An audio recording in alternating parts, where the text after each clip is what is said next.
So, dear Dhamma practitioners, this is our ongoing meditation session.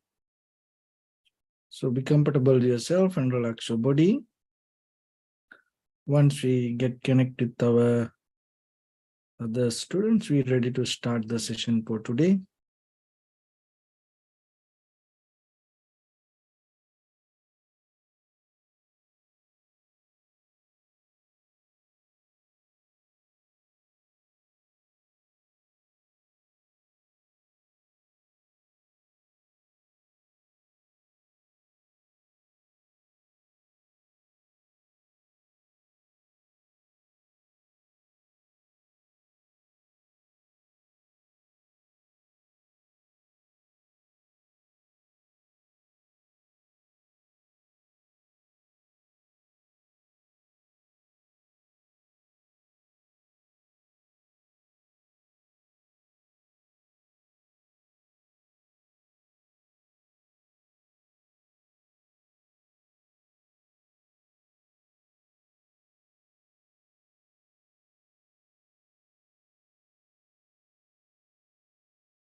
Okay, so dear Dhamma practitioners, be comfortable with yourself and relax your body. And keep your back straight, neck head straight in one line, and your right palm on your left. So gently close your eyes and bring your attention to this bell sound. And while you focusing to the sound, mentally relax your body, relax your mind, and relax your breathing with your thoughts. So do nothing extra. Just follow the sound, please.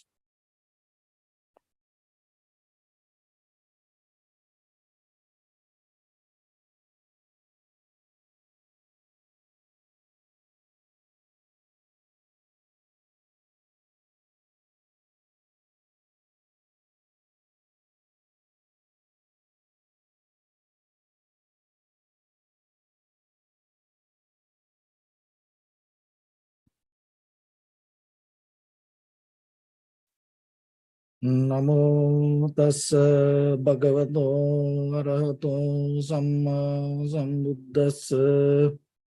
Namo tassa bhagavato arahato samma sambuddhassa.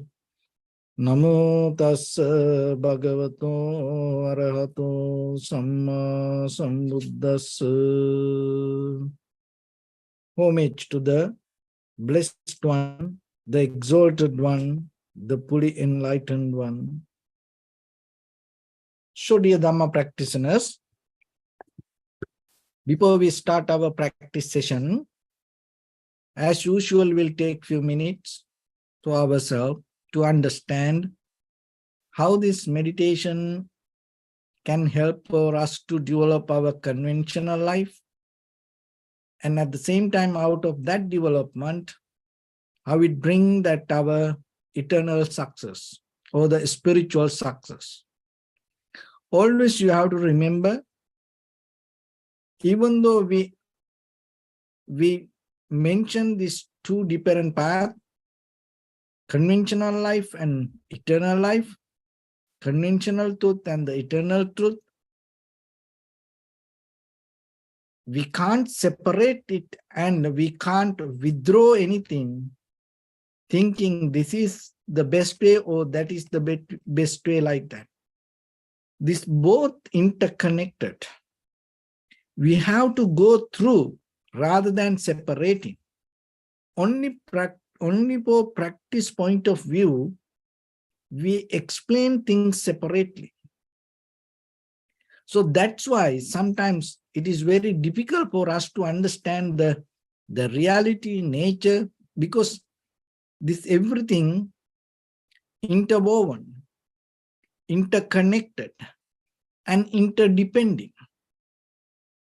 It's not one entity you can take out and recognize as something. Even though we separate things, we have to remember this all is kind of like a web. And when we get some result, even your spiritual development mean, and it has some connection from your conventional life. So that conventional development success take you to your spiritual clarity. But most of the time we can see, especially beginners, when they start to practice meditation, one of the mistakes that they do, they start to withdraw or resist this conventional life, this conventional nature. No, you have to remember that is the foundation. We are coming from that nature. So you can't resist it. Only thing you have to understand it. And then rather than go with the memory or rather than go with the outside things, what we need to do, we have to develop a skill and ability to be in the moment with our own body and mind. So that's why through the tranquility meditation, it allows our mind to tranquilize, calm down, and settle down into one place. And once you settle down, from that point, you have to develop the foundation. Contemplate on the body, contemplate on the feelings, contemplate on the thoughts, and contemplate on phenomena. So that four sections also deeply interconnected. But once you hold it to one part, as example, body. So that's why from the beginning, when you observe the body, so that's give a kind of like ability to settle down. If you are capable to scan the body, observe the body, so it allows you to settle down to the moment. But once you settle down with the body, then you are capable to see the feelings. But here what you have to remember, whatever you see, you have to have ability to develop the mind to see. When you see the body and recognize it and see it as body, not as something. And when you recognize the feelings, you have to allow it to be as feelings, not to add something to it. When you see the mind, you just recognize it as mind. You don't bring any kind of other information and add into it. Or when you recognize the phenomena, you recognize it as a phenomena. But when we recognize the body, what we do, we start to add it. My body, this part of the body. And it should be like this. It's worse like that. So you try to condition the body through your experience. Otherwise, if you are capable to recognize the body as body, it's not belong to anybody. It's belong to the necessary cause and conditions. That's the very nature of the body. So this body belong to the food, breathing, environment, karma. So those kind of things. So once you see the body as body, you allow that things to be there. Then you are not going to claim as my body. Feelings. So the feelings, when you see the feelings, so the feelings arise according to it's not because of you. Feelings arise according to the necessary conditions. So when the conditions are there, feelings are there. When the conditions not there, feelings not there. So then when you see the feelings, you have to have discipline in mind to see it as feelings. And the mind. So the mind, thought arise not because of your thoughts. Thought arise not because you like it or you don't like it. Thought arise according to the necessary cause and conditions related to the thoughts. So if you see the thoughts and allow that thoughts to be as thoughts and you recognize it is the mind, that's it. So, but when a thought comes to you, how you start to react to it and how you claim, oh, this is my thought. I have this idea. I have. So you build up the ownership and put the identity on it. And maybe you can claim patent for that thoughts. And you can develop some kind of authority regarding that thoughts. But thoughts are thoughts. Mind, it has its own nature. Your mind doesn't work in different ways. No, it's work the same like other minds work. That doesn't mean that you're going to get the same thought. Even though thoughts different, the mechanism of the thought going to be the same. And the phenomena or all this natural process that's happening in us, or all the dhammas related to this existence is the same. But the thing is, when you see the body, you are not capable to see it as the body. So then you start to color, mix the ideas with that body and bring it as something else. When you see the feelings, you are not sometimes capable to see it as a feeling. You try to add colors and modify it, develop it, and bring it as something. And when the thought arises in your mind, you add colors to that thoughts, you edit it, make it more kind of, put some icing on it, put some design on it, and bring it as something else. So then you are not ready to accept it as a thought. You bring it as something. When the phenomena is there, the very natural process or all the dhammas there, sometimes you are not capable to accept it as it is. You add colors. So you have, this is the nature that we, in conventional lives, that we keep doing. So then in practice meditation, so whatever you recognize, then you recognize it without disturbing to it, without interfering, without bringing your own ideas or without coloring. Just try to see it. And develop the recognition more and more and more.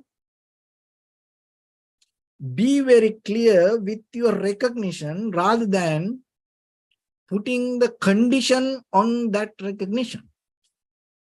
So in that way, your understanding, the clarity become more sharp, more clear, vivid. So there is a process that you have to work again and again and again and again. So in the process of meditation, always remember, with your mind, with your body, or with your breathing, at any time, don't try to be tight. And always try to make it more soft, relaxed. So there is a process. First one is relaxing. Always remember, look into your body, mind, breathing, relax. Make it relax, relax. If you see get somewhere tight, your posture get tight, your attention get tight, your awareness, focus get tight, and make it more relaxed, calm. So relaxing is one thing. That is the first step you have to develop. So the second step is releasing. So releasing means we have always deeply kind of like an inbuilt nature, hold it to something. And once you become relaxed, it is very easy to release. Releasing is another way to withdraw or let it go. So for that, there is an inner nature we have. When we hold, it is just not only in the moment we get tight. We have deeper desire to be with it. That's why that tightness we feel. So releasing means you get out of that desire. Rather than depending from something, rather than go towards for something, rather than hold it to something, you again and again withdraw from it. So when you withdraw from it, you don't put any effort to throw it away. No, you divorce from the moment of holding or the desire to hold and let it be free. So it's like this. The releasing the cup and throwing the cup away is two different things. So don't push the cup away, but still let the cup to be cup here like this, but you are capable to release that. It's nothing to, when you release, then it's nothing to do with the cup. But maybe you holding, and if you try to push the cup, then maybe you have to get more tight grip, or maybe you have to change the grip. So no need to do that. Anything with the mind, whatever you experience in the moment, and just release from it. Releasing is art. And sometimes mentally, and as you know, when you think deeply, when you study or when you go through some kind of work, and later all your back and the head and the neck, everything get tight. So how is it possible? So because that your mind, your thoughts work so hard, this mental reaction start to physically build up some kind of tightness. So it's the mind. So if you are capable to release that, there is no way that build up that tightness. So releasing. First one is the relaxing deeply with your body, mind, and the breathing. So the next one is the releasing. And the third one is returning. So the returning happens with the conscious decision. So again, if we go to this, you can release the cup, but to move back from it, return from the position that you hold or be there is two different things. So then even you release, sometimes you relax, you release, but sometimes you are not returning.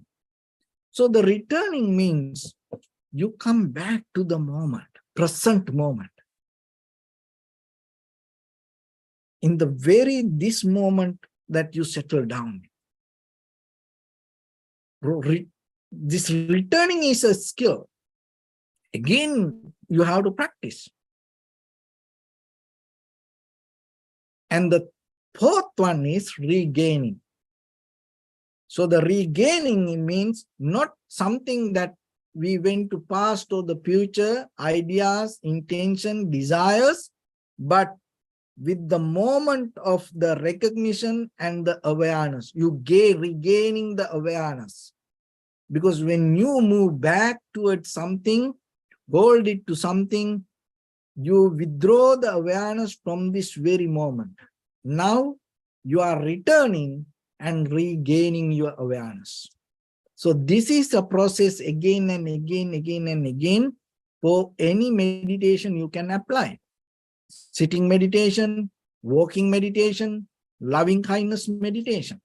So as example, let's take the loving kindness meditation. And relaxing. So when you think about, may all living beings be well and happy. And without kind of like having any tightness, physically, mentally, you become more relaxed. And releasing the intention. Sometimes you have some favor to some people when we think, even though we think, may all living beings be well and happy.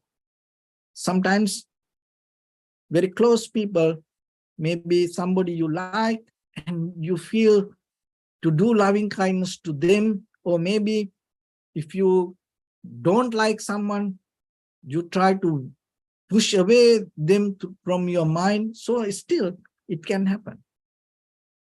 So you releasing that favor and allowing still mind to think, may all living beings be well and happy. And the returning. And sometimes when you start to think about, even though may all living beings, maybe the past or the future memories related to the people, incidents, situations, it can trigger, it can pop up. And then the mind can go with that. So you bring back it. So regaining means what? Again and again, you settle down with the loving kindness and compassion. Just imagine your mind for 1 minute loving kindness and compassion, and then you expand it to 10 minutes, 1 hour. So whatever you do, and without mind allowing go into somewhere, you keep settling down with the loving kindness and compassion, and you develop that mindset, and little by little expand the duration, regaining again and again, consciously hold it to your mind and without thinking anything else. And sometimes you get mad, anger, disappointment about somebody, but right away you again and again and again take a conscious decisions to be with the loving kindness and compassion. And rather than thinking about their mistakes or the bad about others, so you always think about loving kindness and compassion. You regain. And then by the time, it's going to settle down. And the breathing the same. Any meditation, tranquility meditation or the insight meditation, for any meditation, you can practice like that. So in that way, little by little, you are capable to go deeper and understand how this process that work, this interconnection, interdependence, interwoven, this all together work. And once you see this, you recognize this, the change deeply happening moment by moment. So that understanding will allow you to go more deeper and be with practice. So with that, let's get into practice a little bit now. Your right palm on your left and neck head straight in one line, and be comfortable with your posture. So take a moment and think, we gathered here in this moment to practice this ancient meditation technique. All the Buddhas, all the enlightened masters followed this path and achieved wisdom. So we also gathered here to accumulate that knowledge. In this moment with this sitting, may my body become more comfortable, may my breath be more smooth, may no difficulties come to me, may all the success come to me. Also think for a moment, this is the last moment we're spending in this very lifetime. and detach your mind from all your past memories and as well as any kind of future thoughts.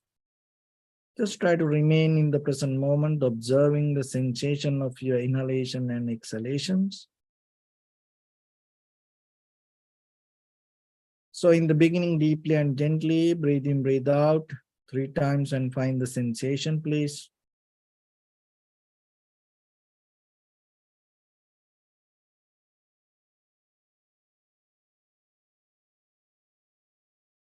And allow your inhalations, exhalations happen itself. So don't interfere for that natural process. Just allow it to happen as it is. Do nothing extra.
Bring your attention to your body, please. Observe your posture.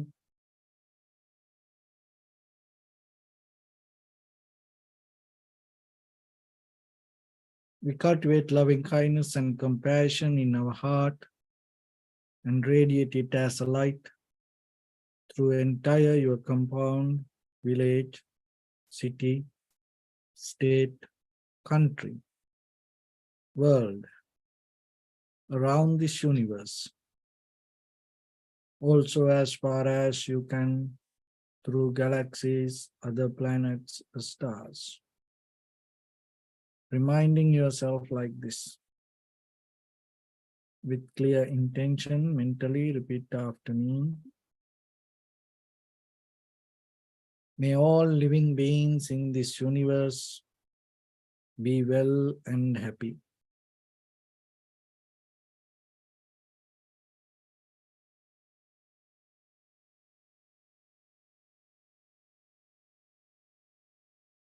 May everyone be happy and safe. And may their hearts be filled with joy.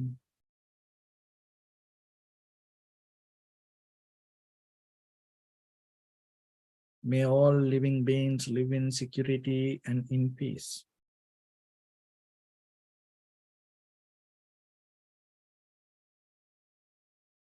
Beings who are frail or strong, tall or short, big or small, visible or not visible, near or far away, already born or yet to be born.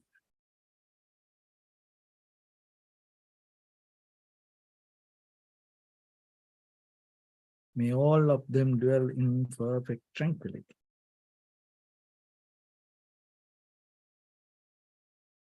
Let no one do harm to anyone. Let no one put the life of anyone in danger. Let no one, out of anger or ill will, wish anyone any harm.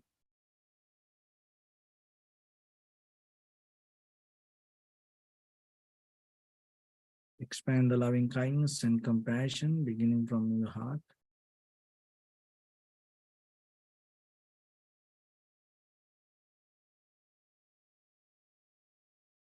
Forward, visualize yourself and send it as a light.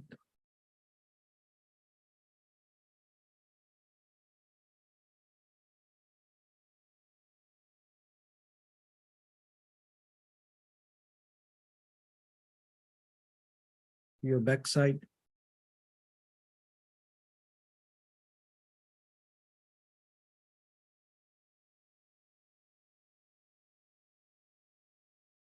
your left side,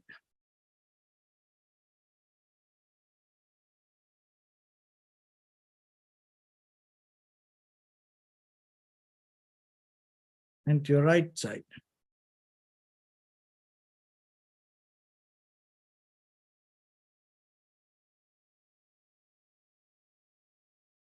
Downward,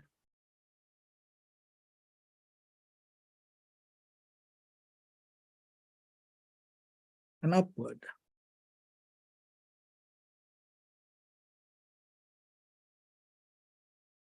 To all 6 directions at once, like the moon, the sun, spread the light, spread the energy, without any condition, without any limitation, without any resistance or without any judgment. Let your heart to shine with the loving kindness and compassion from the bottom of it, with the maximum effort to the highest. Wishing yourself, may all living beings in this universe be well and happy.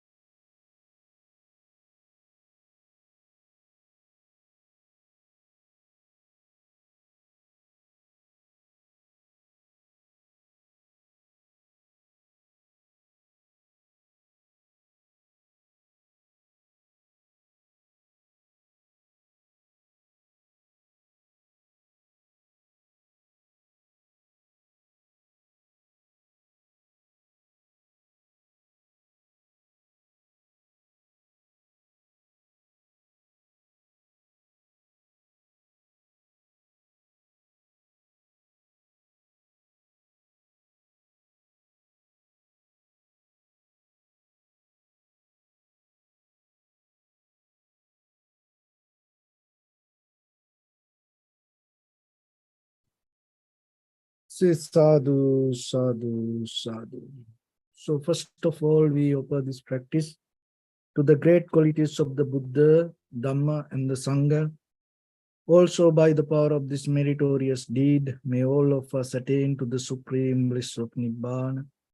May all your guardian angels and deities will receive these merits and increase their longevity and protect all of you from any kind of planetary influences or any ill effects.